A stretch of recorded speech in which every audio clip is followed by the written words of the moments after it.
Fíjate a penales. Todos se malacas, todos de ir para con las dos penas. No hay las dos penas iguales. Capos.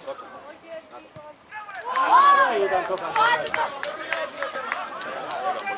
παιχνίδι σήμερα ήταν πάρα πολύ δύσκολο για μας. Ήταν και πρώτο παιχνίδι για μένα στην ομάδα του Άρη.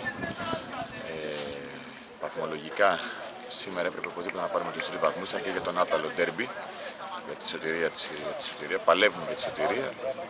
Προσπαθήσαμε πάρα πολύ. Ευτυχώς ευτυχήσαμε να προηγηθούμε με 2 γκολ του Τσίρου γρήγορα μέχρι το 30. Και από εκεί και πέρα προσπαθήσαμε να διαχειριστούμε το παιχνίδι.